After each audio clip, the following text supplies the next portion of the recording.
Amperge Convida, com Heloísa Carpena. Na noite do dia 14 de março de 2018, a vereadora Marielle Franco e seu motorista Anderson Gomes foram brutalmente assassinados numa rua do centro do Rio de Janeiro. Em outubro de 2024, quase 7 anos após o crime, o 4º Tribunal do Júri do Rio condenou os executores do crime. Rony Lessa, autor dos disparos naquela noite, recebeu a pena de 78 anos e 9 meses de prisão. E Elcio Queiroz, que dirigiu o carro usado no atentado, foi condenado a 59 anos e 8 meses de prisão. Os réus também foram condenados a pagar R$ 706 mil de indenização às famílias.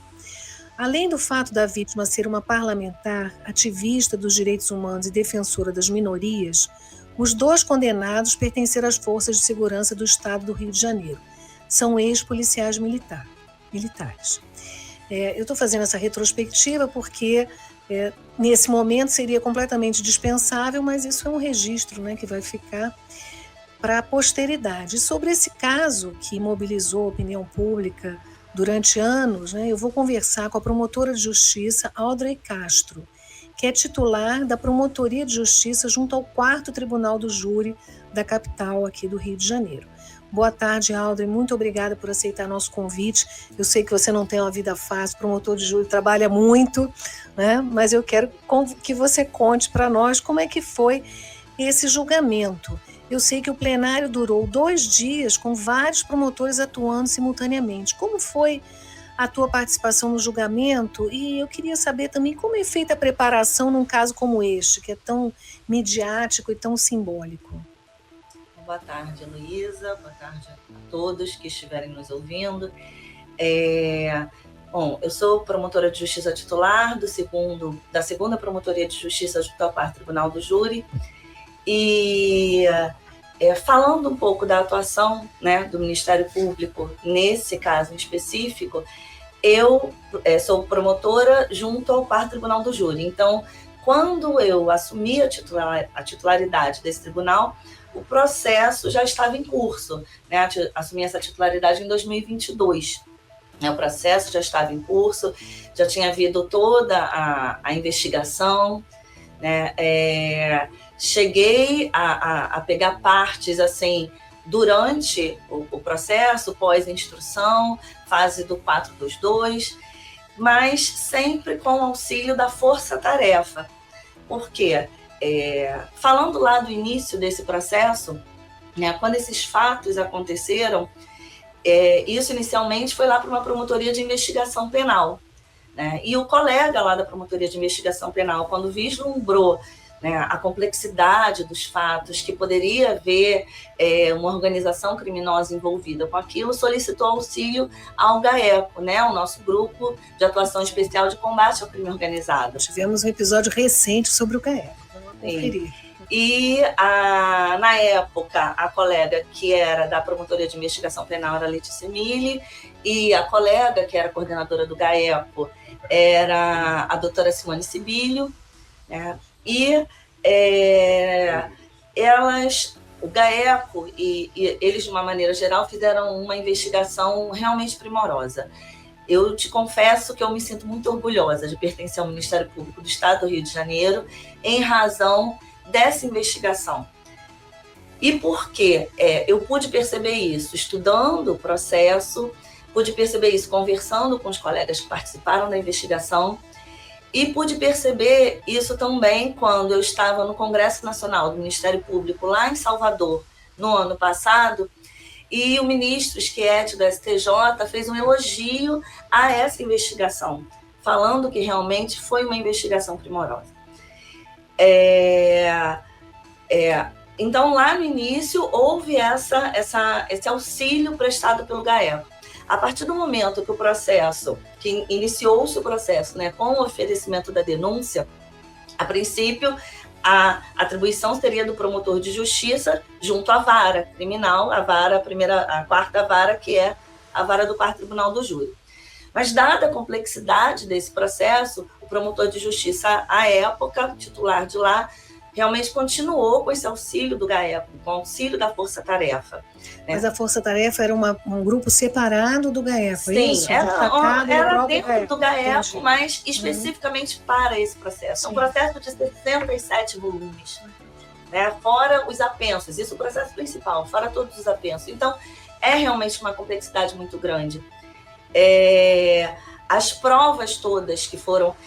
o que é interessante dessa investigação que foi feita é que se teve em vista, teve-se em conta que, de forma diversa do que normalmente acontece nos crimes dolosos contra a vida, que a gente tem muita prova testemunhal, o que se viu ali é que a elucidação dos fatos dependeria de uma prova técnica. E foi com base nessa prova técnica que realmente se chegou aos executores. E isso é comum, não? Você acabou de dizer. Sim, até é um pouco comum, mas normalmente a gente tem muita prova testemunhal. E nesse caso, essas provas técnicas foram totalmente inovadoras. Foram provas que nunca tinham sido pedidas no judiciário brasileiro até. Porque eram provas com base nas pesquisas da internet, com base em palavras-chave. E o interessante é que essas provas foram deferidas pelo juiz de primeiro grau e elas foram confirmadas, né? Os nossos pedidos foram confirmados nos tribunais, demonstrando o acerto desse norte investigativo que foi adotado. Vocês pediram quebra de sigilo, telemático, sim, esse tipo de coisa. Várias quebras. E com base em todas essas quebras, se chegou aos executores. E aí, no meu momento, que foi da realização do plenário, né, eu estudei o processo juntamente com os colegas da Força Tarefa. Os colegas enfrentariam mais a questão da prova técnica e eu, como promotora lá, titular do júri, fiz aquela introdução, né? E a ideia, Heloísa, era realmente... Nós sabemos que o Tribunal do Júri, ele é um tribunal composto por membros da sociedade que são chamados pela Constituição para julgar os crimes dolosos contra a vida. E esses membros da sociedade são pessoas aleatórias, leigas, né? Claro. Leigas, né? Totalmente estranhas ao juiz, ao promotor, ao defensor. A gente não conhece essas pessoas, a gente não sabe o que passa pela cabeça delas. Então, a nossa ideia, né, foi justamente tentar despolitizar um pouco o discurso. Então, você diria que essa foi a estratégia do plenário, né? Da defesa do Ministério Público. Essa foi a nossa estratégia, porque a gente não sabia quem ia estar sentado ali, né?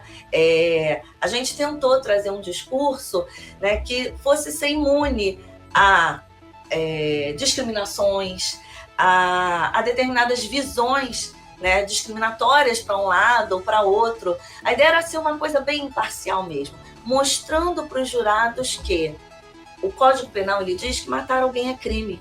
E ele não discrimina esse alguém. Alguém é qualquer pessoa, independente do seu partido político, da sua opção sexual, da sua cor, do que essa pessoa faz. O Código Penal, ele fala, matar alguém é crime. Qualquer pessoa, né? Ninguém pode matar ninguém. Essa foi a minha fala, foi isso que eu trouxe, foi isso que eu mostrei para os jurados. E é normalmente isso que eu mostro em todo o júri que eu faço, né? A lei fala que ninguém pode matar ninguém. Então, você não pode partir de um pressuposto de que essa pessoa faz isso, essa pessoa faz aquilo, essa pessoa age de determinada forma, ela defende uma determinada ideia que eu não defendo, né? Então, a ideia era realmente essa, era mostrar que independente de quem seja a pessoa, ela não pode ser vítima de um homicídio, né? A ideia era realmente essa. E o que nós vimos foi que isso realmente foi acatado pelos jurados. Eles acolheram a nossa tese integralmente.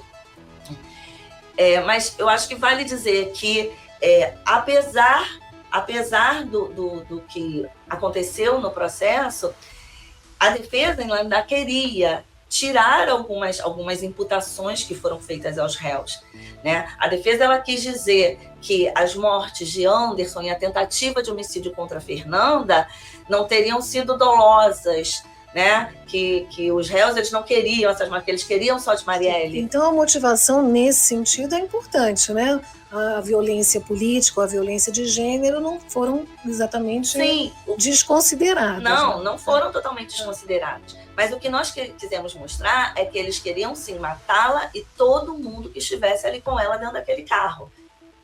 Eles se direcionaram para as mortes de quem estivesse ali. E nós fizemos isso justamente também através das provas técnicas. Através das provas técnicas, né? Da prova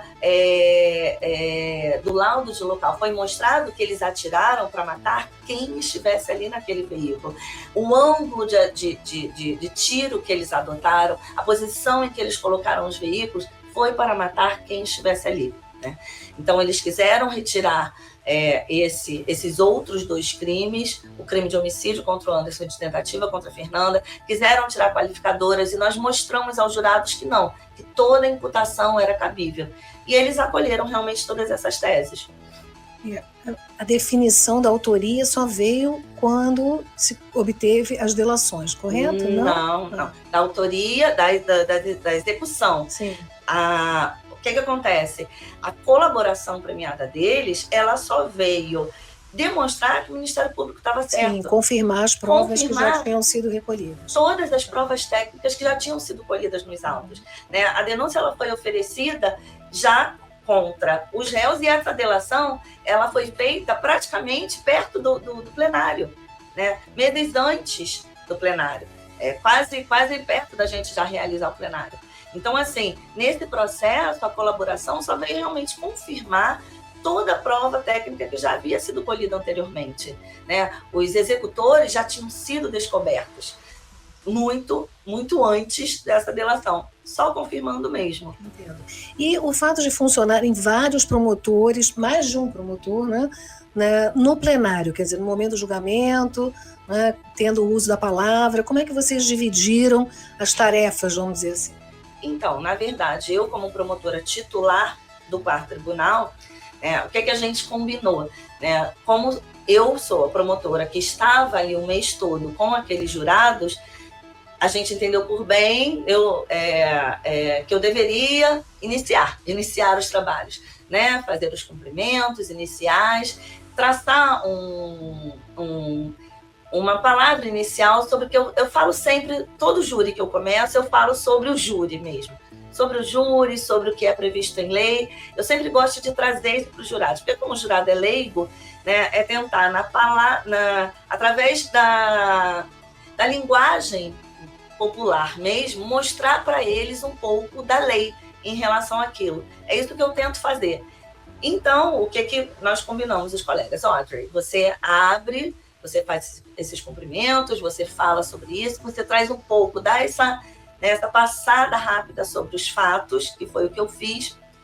Eu tracei um paralelo sobre um determinado caso, né, para mostrar para eles que, da mesma forma que no caso dos homicídios de Marielle Anderson e tentativa de homicídio de Fernanda, em outros casos, a gente usaria a mesma lei. O que eu falei com eles? Assim, o caso de Marielle Anderson e Fernanda estava sendo julgado ali justamente porque ele tinha algo em comum com todos os outros casos que são julgados ali. Eram crimes dolosos contra a vida que tinham sido praticados. Então, da mesma forma que nos outros crimes dolosos contra a vida, né, eu tinha que levar em consideração o que é previsto em lei para ele. É óbvio que esse caso é um caso midiático, é um caso de extrema importância, nós estávamos ali num contexto completamente diferente. Com muita pressão, né, da sociedade, do próprio sistema, assim. Tem uma questão de segurança também, Audrey? De segurança. Dos promotores, ou não? Lá, assim, não foi necessário. Não, o que eu quero dizer é que a existência de mais de uma pessoa cuidando daquele caso também atendia a essa preocupação? Sim, com certeza, para despersonalizar um pouco, né?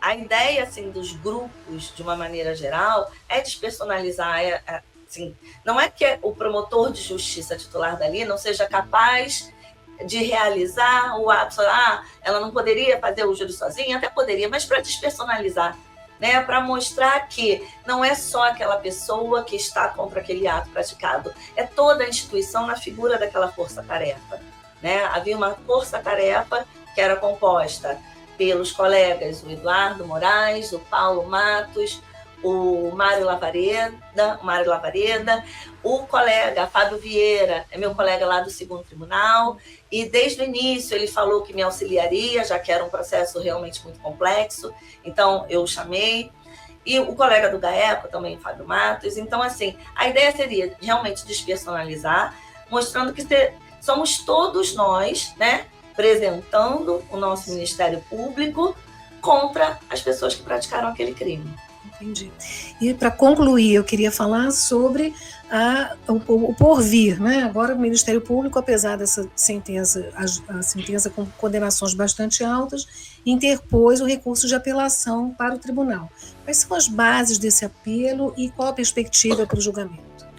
Então, como eu disse anteriormente, a defesa ela tentou tirar determinadas imputações, né? Os homicídios, o homicídio de Anderson, a tentativa do homicídio de Fernanda, as qualificadoras, a defesa tentou retirar isso.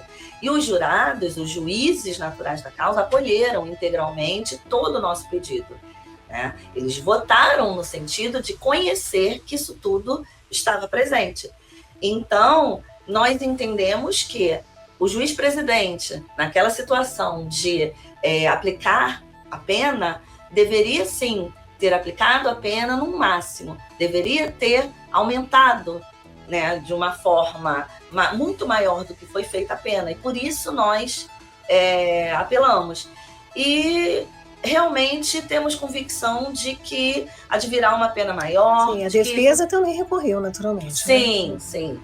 Mas nós estamos realmente confiantes, né, de que nós vamos conseguir uma pena maior para esses casos. A disparidade também entre pena de Rony e Elcio, então nós realmente estamos confiantes disso.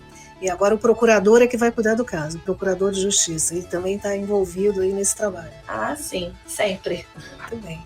Muito obrigada, Audrey. Eu vou encerrar convidando os ouvintes a acompanharem o programa toda terça-feira. Um novo episódio está disponível no site da Amperge, no site da Rádio Roquete Pinto e no Spotify. Não deixe de acompanhar, mandar seu comentário e compartilhar. Amperge convida, com Heloísa Carpena.